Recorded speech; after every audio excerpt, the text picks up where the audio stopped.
Loss of Breath, a tale neither in nor out of Blackwood, by Edgar Allan Poe. Recorded by DeNoia, Somerset, New Jersey. Oh, breathe not, etc. Moore's Melodies. The most notorious ill fortune must in the end yield to the untiring courage of philosophy, as the most stubborn city to the ceaseless vigilance of an enemy.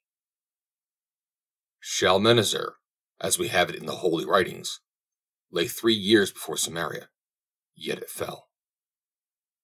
Sardanapalus, see Diodorus, maintained himself 7 in Nineveh, but to no purpose.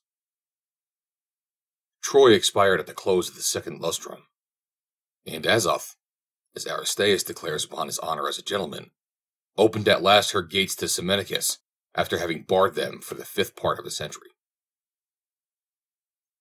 "Thou wretch, thou vixen, thou shrew," said I to my wife on the morning after our wedding. "Thou witch, thou hag, thou whippersnapper, thou sink of iniquity, thou fiery-faced quintessence of all that is abominable. Thou... Here, standing upon tiptoe, seizing her by the throat, and placing my mouth close to her ear, I was preparing to launch forth a new and more decided epithet of opprobrium, which should not fail, if ejaculated, to convince her of her insignificance, when to my extreme horror and astonishment I discovered that I had lost my breath. The phrases, "I am out of breath," "I have lost my breath," etc., are often enough repeated in common conversation, but it had never occurred to me that the terrible accident of which I speak could bona fide and actually happen. Imagine, that is if you have a fanciful turn, imagine, I say wonder, my consternation, my despair.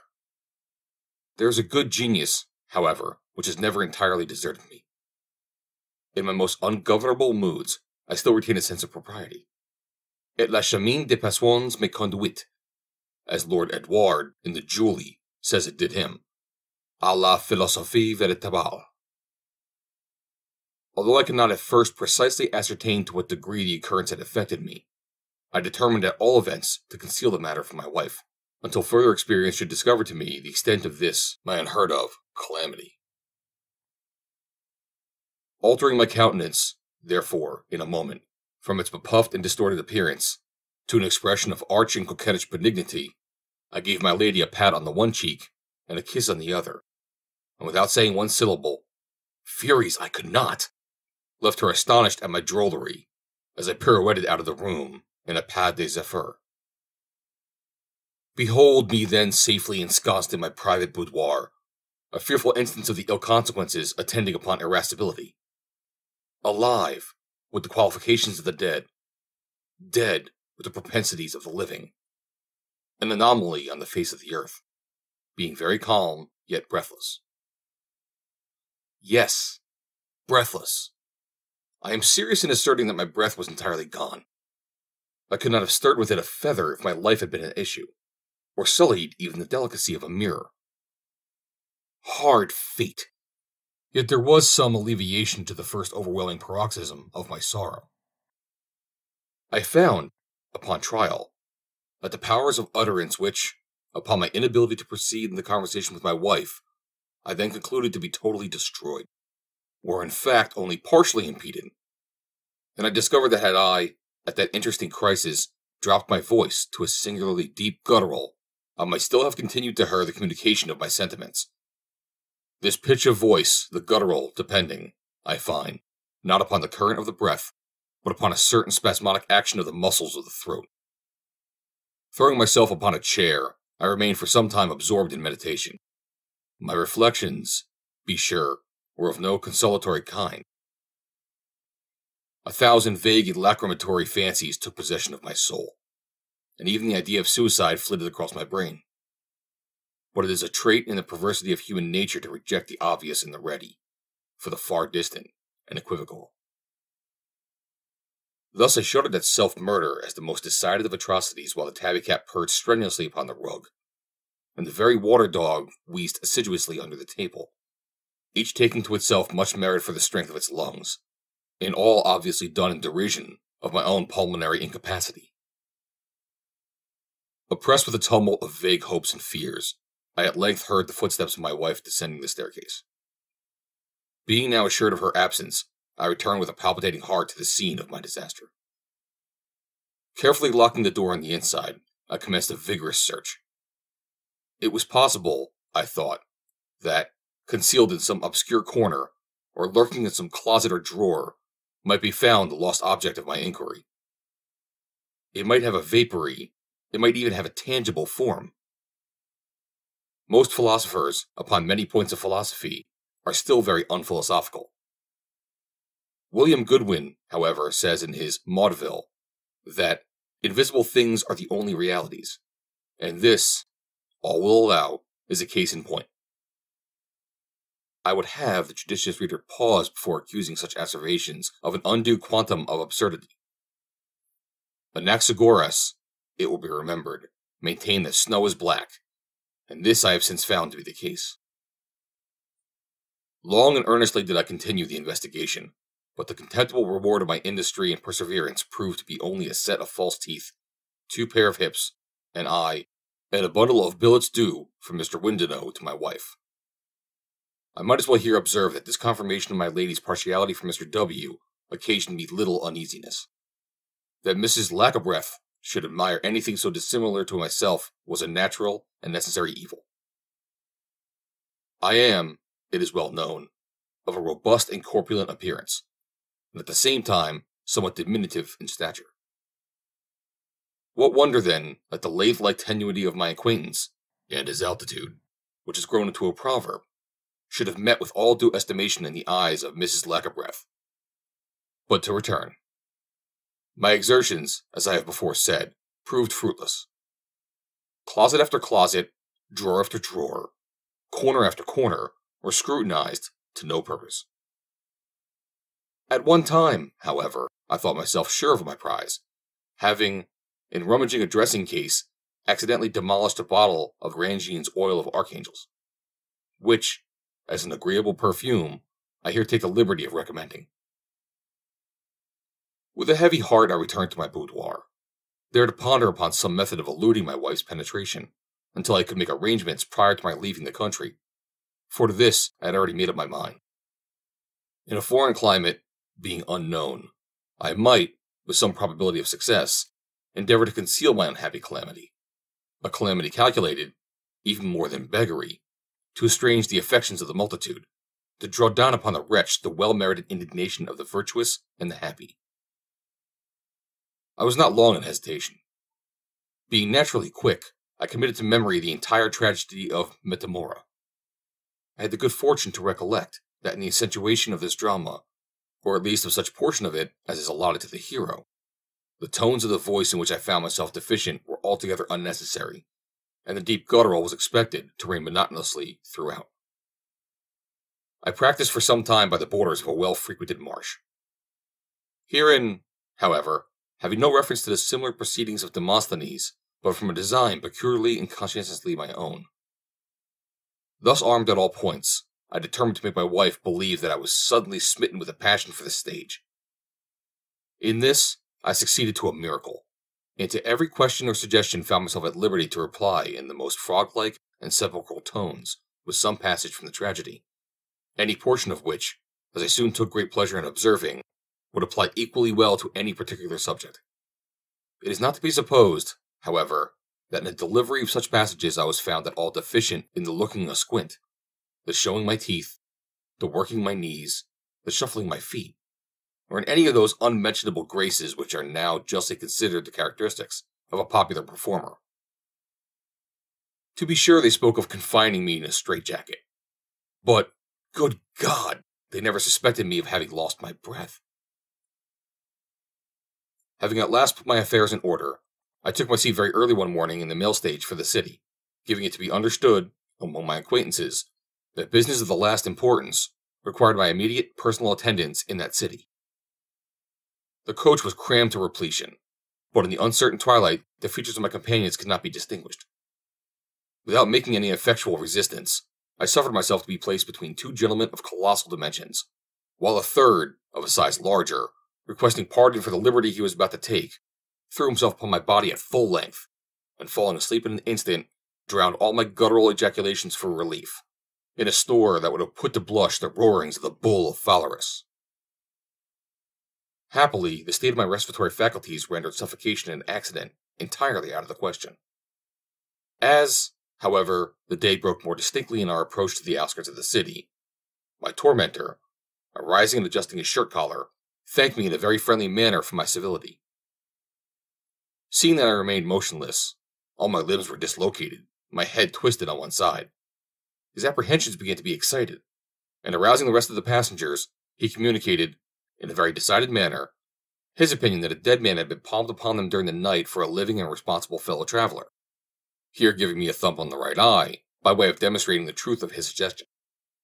Hereupon all, one after another, there were 9 in company, believed it their duty to pull me by the ear.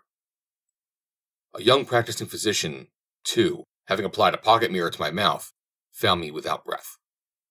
The assertion of my persecutor was pronounced a true bill, and the whole party expressed a determination to endure tamely no such impositions for the future, and to proceed no further with any such carcasses for the present. I was here, accordingly, thrown out at the sign of the Crow, by which tavern the coach happened to be passing, without meeting with any further accident than the breaking of both my arms under the left hind wheel of the vehicle. I must besides do the driver the justice to state that he did not forget to throw after me the largest of my trunks, which, unfortunately falling on my head, fractured my skull in a manner at once interesting and extraordinary. The landlord of the Crow, who was a hospitable man, finding that my trunk contained sufficient to indemnify him for any trouble he might take in my behalf, sent forthwith for a surgeon of his acquaintance, and delivered me to his care with a bill and receipt for $10. The purchaser took me to his apartments and commenced operations immediately. Having cut off my ears, however, he discovered signs of animation. He now rang the bell, and sent for a neighboring apothecary with whom to consult in the emergency. In case of his suspicions with regard to my existence proving ultimately correct, he, in the meantime, made an incision in my stomach, and removed several of my viscera for private dissection. The apothecary had an idea that I was actually dead. This idea I endeavored to confute, kicking and plunging with all my might, and making the most furious contortions, for the operations of the surgeon had, in a measure, restored me the possessions of my faculties. All, however, was attributed to the effects of the new galvanic battery, wherewith the apothecary, who was really a man of information, performed several curious experiments, in which, from my personal share in their fulfillment, I could not help feeling deeply interested. It was a course of mortification to me, nevertheless, that although I made several attempts at conversation, my powers of speech were so entirely in abeyance that I could not even open my mouth, much less than make reply to some ingenious but fanciful theories of which, under other circumstances, my minute acquaintance with the Hippocratean pathology would have afforded me a ready confutation. Not being able to arrive at a conclusion, the practitioners remanded me for further examination. I was taken up into a garret, and the surgeon's lady having accommodated me with drawers and stockings, the surgeon himself fastening my hands, and tied up my jaws with a pocket handkerchief, then bolted the door on the outside as he hurried to his dinner, leaving me alone to silence and to meditation. I now discovered to my extreme delight that I could have spoken had not my mouth been tied up with the pocket handkerchief. Consoling myself with this reflection, I was mentally repeating some passages of the omnipresence of the deity, as is my custom before resigning myself to sleep, when 2 cats, of a greedy and vituperative turn, entering a hole in the wall, leapt up with a flourish a la Catalani, and alighting opposite one another on my visage, betook themselves to indecorous contention for the paltry consideration of my nose. But, as the loss of his ears proved the means of elevating to the throne of Cyrus, the Magian or Mijgush of Persia, and as the cutting off of his nose gave Zopyrus possession of Babylon, so the loss of a few ounces of my countenance proved the salvation of my body. Aroused by the pain, and burning with indignation, I burst, at a single effort, the fastenings in the bandage. Stalking across the room, I cast a glance of contempt at the belligerents, and throwing open the sash to their extreme horror and disappointment, precipitated myself very dexterously from the window. The mail robber Wainwright, to whom I bore singular resemblance, was at this moment passing from the city jail to the scaffold erected for his execution in the suburbs. His extreme infirmity and long-continued ill health had obtained him the privilege of remaining unmanacled. And habited in his gallows costume, one very similar to my own, he lay at full length in the bottom of the hangman's cart, which happened to be under the windows of the surgeon at the moment of my precipitation, without any other guard than the driver, who was asleep, and 2 recruits of the 6th Infantry, who were drunk. As ill luck would have it, I lit upon my feet within the vehicle. Immediately, he bolted out behind, and turning down the alley, was out of sight in the twinkling of an eye. The recruits, aroused by the bustle, could not exactly comprehend the merits of the transaction. Seeing, however, a man, the precise counterpart of the felon, standing upright in the cart before their eyes, they were of, so they expressed themselves, and having communicated this opinion to one another, they took each other a dram, and then knocked me down with the butt ends of their muskets. It was not long ere we arrived at the place of destination. Of course, nothing could be said in my defense. Hanging was my inevitable fate. I resigned myself thereto with a feeling half stupid, half acrimonious. Being little of a cynic, I had all the sentiments of a dog. The hangman, however, adjusted the noose about my neck. The drop fell. I forbear to depict my sensations upon the gallows, although here, undoubtedly, I can speak to the point, and it is a topic upon which nothing has been well said. In fact, to write upon such a theme it is necessary to have been hanged. Every author should confine himself to matters of experience. Thus, Mark Antony composed a treatise upon getting drunk. I may just mention, however, that die I did not. My body was, but I had no breath to be, suspended. And but for the knot under my left ear, which had the feel of the military stock, I dare say that I should have experienced very little inconvenience. As for the jerk given upon my neck upon the falling of the drop, it merely proved the corrective to the twist afforded me by the fat gentleman in the coach. For good reasons, however, I did my best to give the crowd the worth of their trouble. My convulsions were said to be extraordinary. My spasms it would have been difficult to beat. The populace encored. Several gentlemen swooned, and a multitude of ladies were carried home in hysterics. Pinksit availed himself of the opportunity to retouch, from a sketch taken upon the spot, his admirable painting of the Marseillaise flayed alive. When I afforded sufficient amusement, it was thought proper to remove my body from the gallows. This the more especially, as the real culprit had in the meantime been retaken and recognized, a fact which I was so unlucky as not to know. Much sympathy was, of course, exercised in my behalf, and as no one made claim to my corpse, I was ordered that I should be interred in a public vault. Here, after due interval, I was deposited. The sexton departed, and I was left alone. A line of Marston's Malcontent, "Death's a good fellow and keeps open house," struck me at that moment as a palpable lie. I knocked off, however, the lid of my coffin and stepped out. The place was dreadfully dreary and damp, and I became troubled with ennui. By way of amusement, I felt my way among the numerous coffins ranged in order around. I lifted them down, one by one, and breaking open their lids, busied myself in speculations about the mortality within. This, I soliloquized, tumbling over a carcass, puffy, bloated, and rotund. This has been, no doubt, in every sense of the word, an unhappy, an unfortunate man. It has been his terrible lot not to walk, but to waddle. To pass through life not like a human being, but like an elephant. Not like a man, but like a rhinoceros. His attempts at getting on have been mere abortions, and his circumgyratory proceedings a palpable failure. Taking a step forward, it has been his misfortune to take 2 toward the right and 3 toward the left. His studies have been confined to the poetry of Crabbe. He can have no idea of the wonder of a pirouette. To him, a pas de papillon has been an abstract conception. He has never ascended the summit of a hill. He has never viewed from any steeple the glories of a metropolis. Heat has been his mortal enemy. In the dog days, his days have been the days of a dog. Therein he has dreamed of flames and suffocation, of mountains upon mountains, of Pelion upon Ossa. He was short of breath.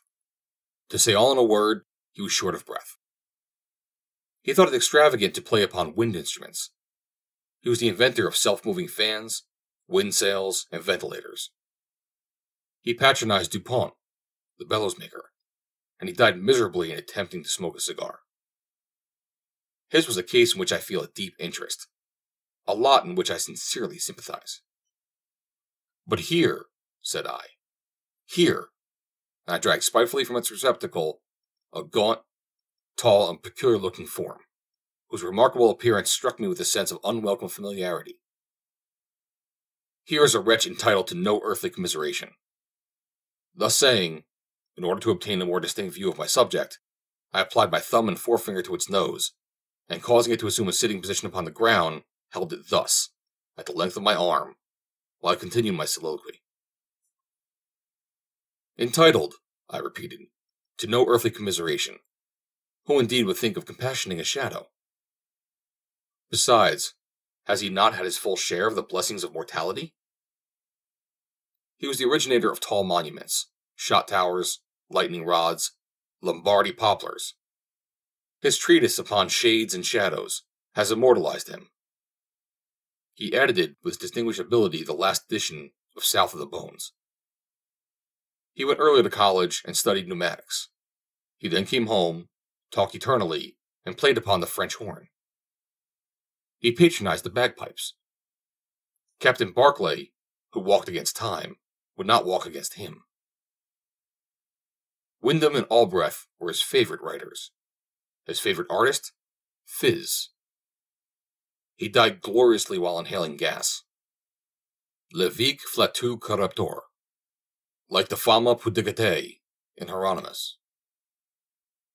He was indubitably a... How can you, interrupted the object of my animadversions, gasping for breath and tearing off, with a desperate exertion, the bandage around its jaws.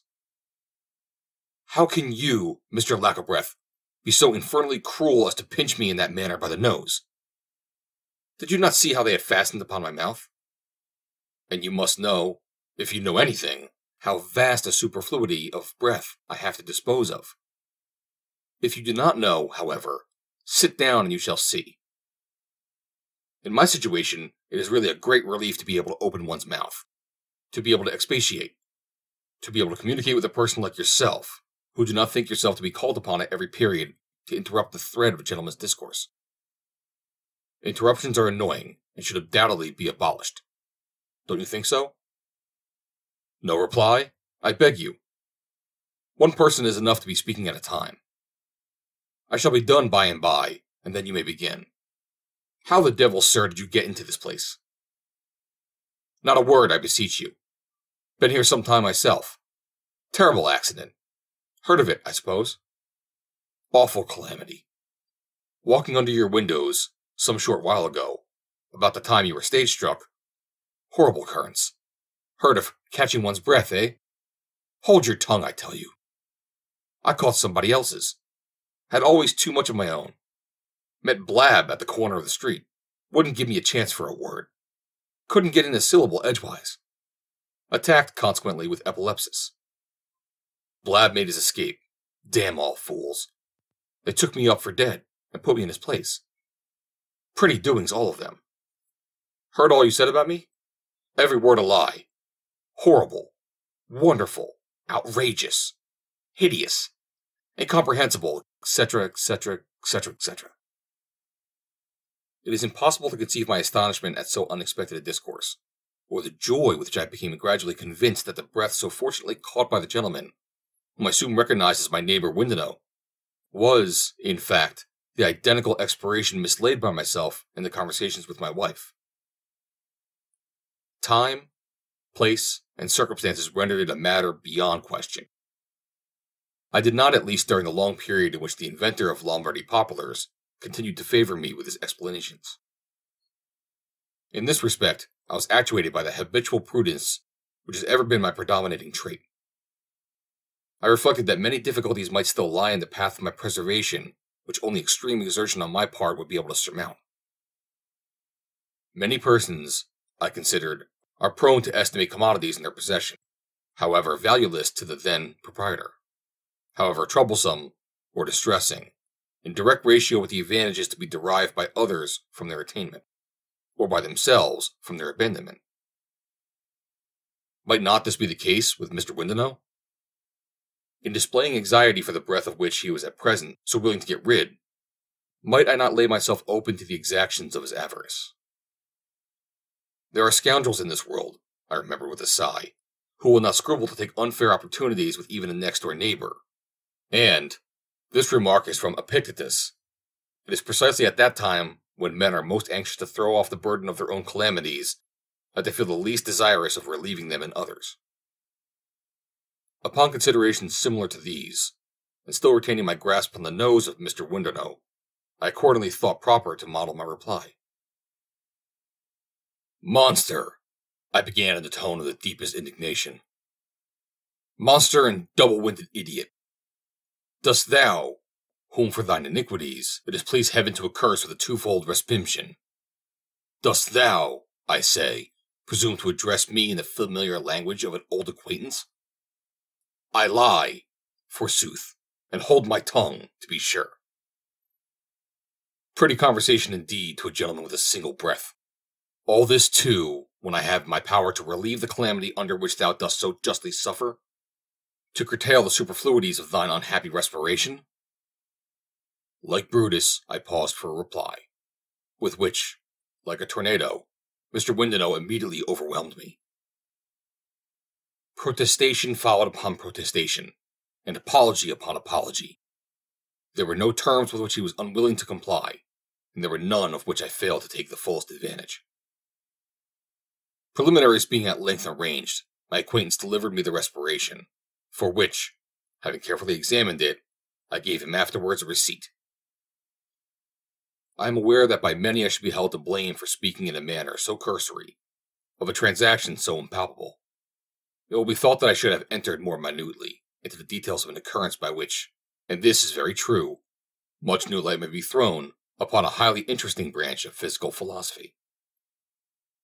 To all this I am sorry that I cannot reply. A hint is the only answer which I am permitted to make. There were circumstances, but I think it is much safer upon consideration to say as little as possible upon an affair so delicate. So delicate, I repeat, and at the time involving the interests of a third party, whose sulphurous resentment I have not the least desire, at this moment, of incurring. We were not long after this necessary arrangement in effecting an escape from the dungeons of the sepulchre. The united strength of our resuscitated voices was soon sufficiently apparent. Scissors, the Whig editor, republished a treatise upon the nature and origin of subterranean noises. A reply, rejoinder, confutation, and justification followed in the columns of the Democratic Gazette. It was not until the opening of the vault to decide the controversy that the appearance of Mr. Windenow and myself proved both parties to have been decidedly in the wrong. I cannot conclude these details of some very singular passages in a life at all times sufficiently eventful, without again recalling to the attention of the reader the merits of that indiscriminate philosophy, which is a sure and ready shield against those shafts of calamity which can neither be seen, felt, nor fully understood.